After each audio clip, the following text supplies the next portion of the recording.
Alright guys, so what we got to do next, we talked about it in the last episode. We're going to put in our S&P mount right here. Now like I said before, I've seen online some guys cut this out with the back cover on. While we're here, we're going to do the timing belt anyways, so this is going to give us a good opportunity to pull this cover.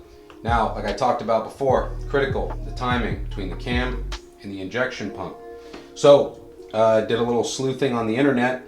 Gates makes a tool. It's tool number GAT4740. The problem is, it's a discontinued tool. So, I got lucky. I hit up one of my mechanic buddies, and he had one of these. It's the same thing. It's a TDI tool set. I don't even know how to say that name. Acid maker, acid mocker, whatever. It's a TDI tool set. So I'll go over it with you real quick. I already pulled the stuff out because it's just so hard to get out of this high density foam. But here's the pin for locking your injection pump, okay? Here's the tool for locking your cam gear. It's not necessary for what we're doing right now. And here's our tool for locking the cam, right? You just saw the bolt slide out of it. This is gonna go in at the back of the cam. So what we're gonna do first before we do anything is we gotta find top dead center. So I already went through and found top dead center on this, but I'm gonna show you guys how I did it. For those of you who just want a visual reference, it's right about at the 1 o'clock position, okay, for your injection pump lockout.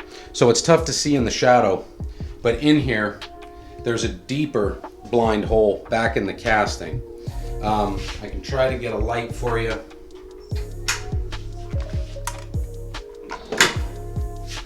I don't know if you guys can see in there, but there's a locating hole.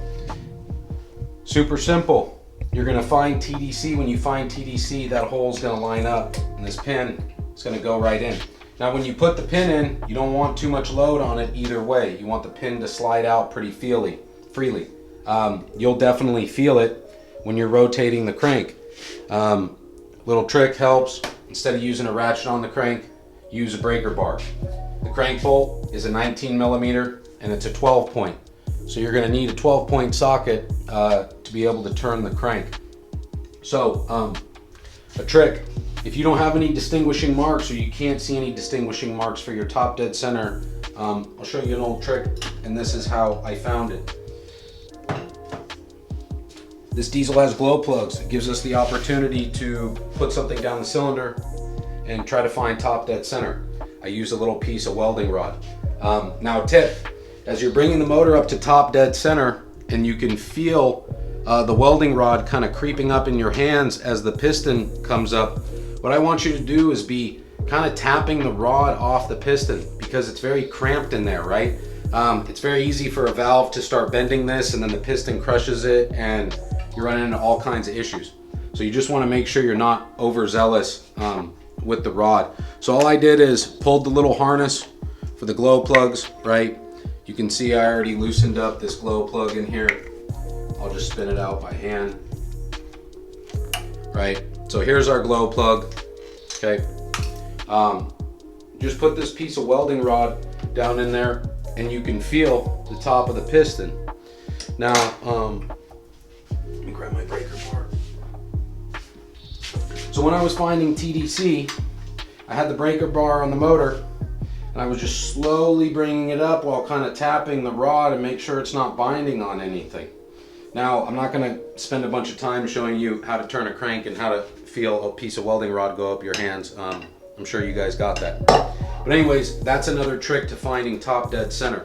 Now, like I said again, that's gonna put that locating hole on the injection pump timing gear about the 1 o'clock position, okay? So, like I said, you can look for the marks on your crank pulley. If you can't find the marks on the crank pulley, that's a good old-fashioned way to find top dead center. Okay, so once we got the glow plug back in, I just want it in there because I don't want anything falling out. We're gonna repin as soon as I can find it. Ooh, did it move a little bit? There it goes. Okay, so the pin's got good play on it, not too loaded on either side.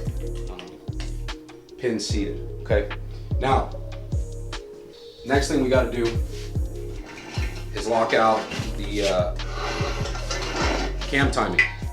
So, I already did the favor of pulling the vacuum pump. Real simple, just 3 bolts. Doesn't take a master's in mechanical engineering to take it off. So once you guys got that off, you got your vacuum pump out, you're going to want to lock out your cam. Now if you look back here at the back of the cam where the injection pump is, you'll see this slot in the back of the camshaft. That slot is where this cam locking tool is going to register. So that's going to hold right in there like that. Now what we've done is we've pinned the injection pump at the front and we've pinned the cam at the back. So now I'm just going to take the supplied bolts, right? Super simple, nothing crazy.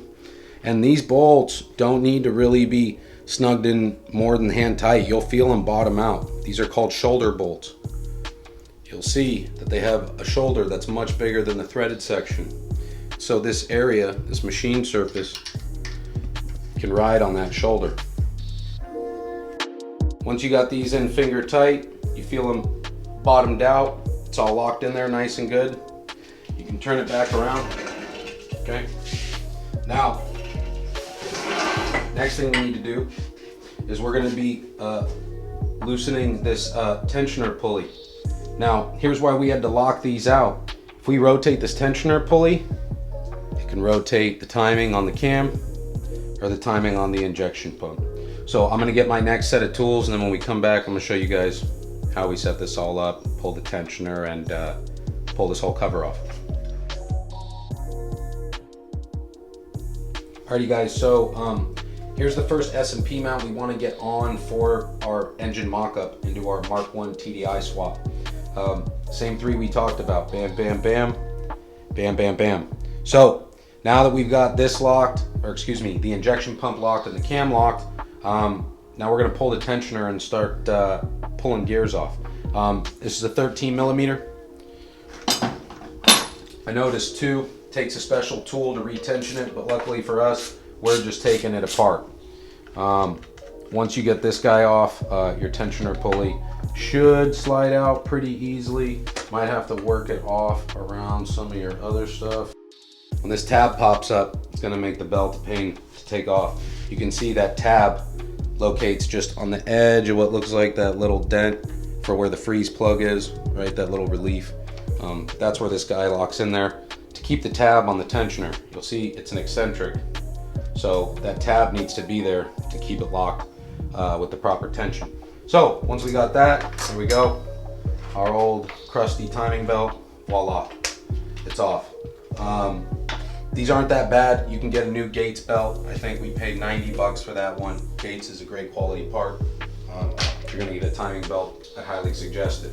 All right, so now that we're down to this, next plan of attack we're gonna do, we can leave the water pump for now. We are gonna replace it, but like I said, this isn't so much about a timing belt swap. We're mainly worried about pulling this back cover. We're not going to put the timing belt in right now because what we're worried about is engine mock-up. We want to have our mounts on. We're going to wipe this down so we're not getting so dirty. But we want basically the physical outside dimensions of our motor so we can put it together and start doing some fabrication. We got to do turbocharger ducting. We're running to an intercooler. Needs an exhaust system. It's got a little stainless downpipe. Comes with the S&P kit, pretty cool. But we're going to run a full stainless exhaust all the way out the back of the car. So next step, I'm gonna go grab my gear puller and we're gonna start pulling these pulleys.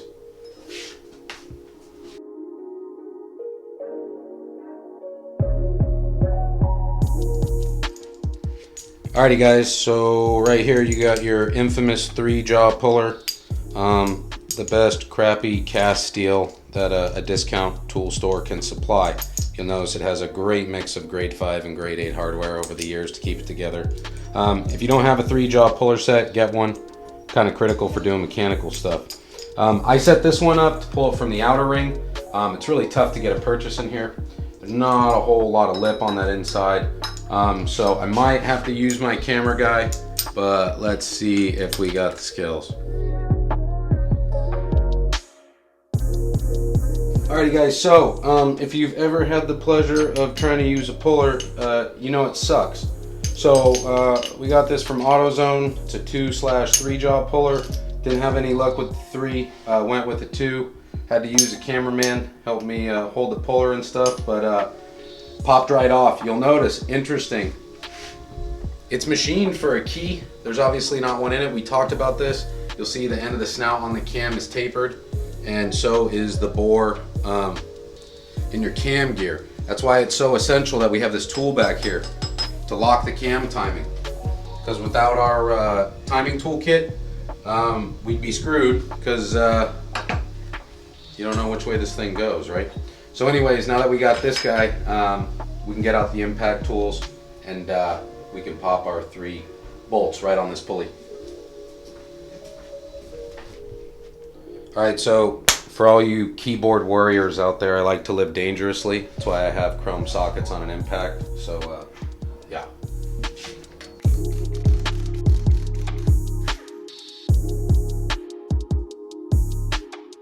All right, so now it's appropriate. Pull the tool if you can. There's not too much preload on it, can I? Woo, she's snug.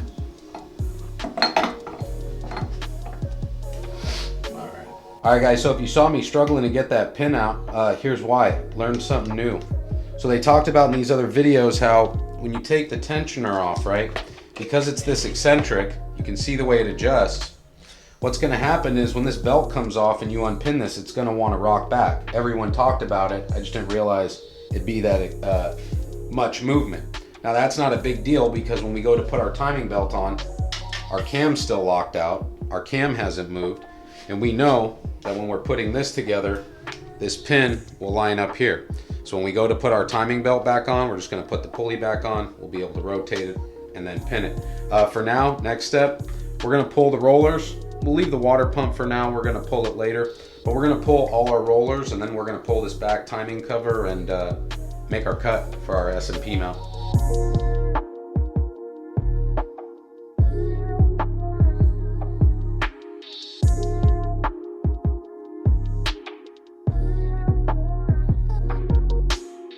Alright guys, so I'm not gonna lie, these 3 bolts, I was really afraid to take them out because I was worried about the pump moving, but those Germans I guess got it figured out okay. It's bolted in the back too, so the pump's not going anywhere, at least the orientation or the timing of the pump in relation to everything else. It's locked in there. I was really afraid to pull that off, but now we're gonna be able to get our cover off. Stock cover, there's a lip kind of behind the water pump, so I know I said we weren't gonna pull the pump, but we're gonna pull the water pump off right now.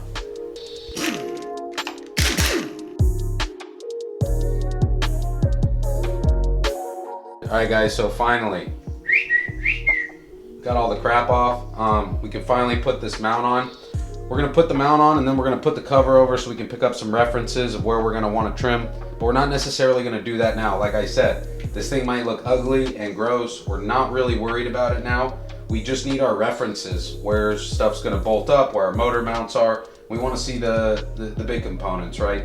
We know this stuff's gonna clear over here, but we can run our turbocharger, the pressure side cooling to the intercooler back up to the intake. We can run our downpipe. So we're gonna do all the fabrication and handle stuff like the intercooler mount and the core support, and just take care of all the metal work first before we detail the engine.